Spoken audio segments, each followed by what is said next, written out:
SMT Nation, we back. Nation, today we're going to be talking about T-Mobile as they work behind the scenes to try to make their network better. I'm actually really excited about this. You know, T-Mobile's got an interesting strategy in terms of how they've built their 5G network and how they've invested into their assets for their networking future in terms of their vision and how they're kind of doing all that.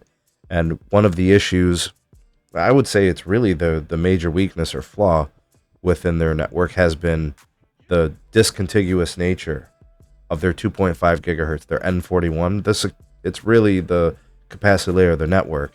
And that non-contiguous nature in some places has really made it a less than ideal situation. Anyways, let me tell you guys what they're doing behind the scenes, what we can expect to happen. We could speculate on a couple of things just for the sake of conversation, and then you guys can give me your take. Comment down below at any point in the video if you want to add something or comment on it. I'd love to read what you guys have to say on this. But follow me on X, the X platform, where I post stuff like this. I'll share the image with you guys from the FCC Universal Licensing System portal, where kind of, you know, some of this can be tracked. But yeah, so my X handle at sneedtech, you guys can find that down in the description. Ways to support us can be found there as well. Please do like and share this video to help out the channel. Subscribe if you're new here, and then turn on the bell notifications icon to never miss an upload from the SMT. All right, guys, so here's what T-Mobile is doing and why I'm really liking this. What T-Mobile is doing is they're trying to make their network more complete. And by doing that, it makes their network a lot better. So 5G UC, which is predominantly their N41 holdings. In a lot of places, they have plenty of it, and it's not really an issue. But there are some places where you might travel, and some people who live in these places where T-Mobile's N41 holdings are weak, and they're not the owners in some instances, and they lease and all those types of things.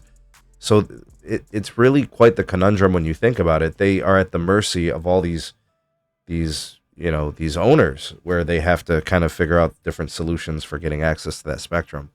Anyways, another issue they have with that discontiguous nature, they'll have like 40 megahertz of bandwidth in this block, and then they won't have any in the neighboring or adjacent block, and then they'll have 40 in the block next to it. That discontiguous nature or non-contiguous nature of spectrum really reduces the efficiency of the 5G UC potential. And what that does is it creates a very inconsistent experience. It can often, kind of lead to some performance, inefficiency, especially with uplink and stuff like that.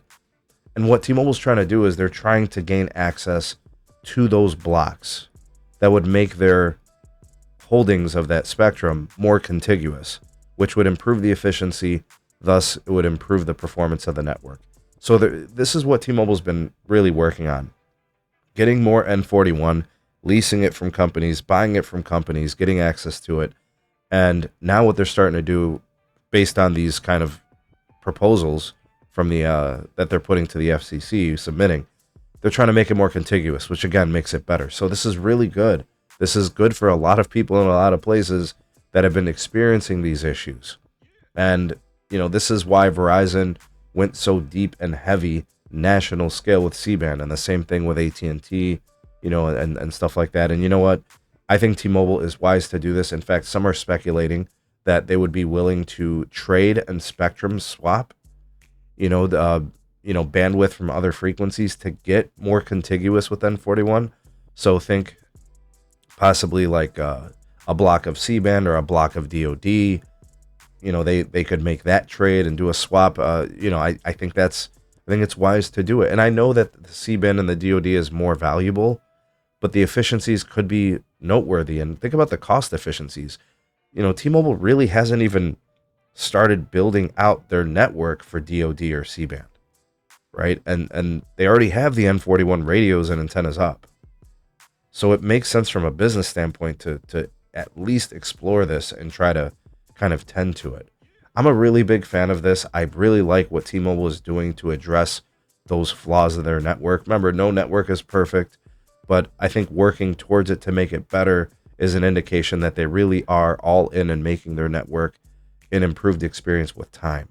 And you can only do so much, right? Like, they've got all these other companies and holdings companies that have the spectrum, just they're trying to address it. It's commendable. So I'm super happy about it. But it goes to show you, everybody thought, I remember the articles, T-Mobile's quiet brilliance of their 5G network.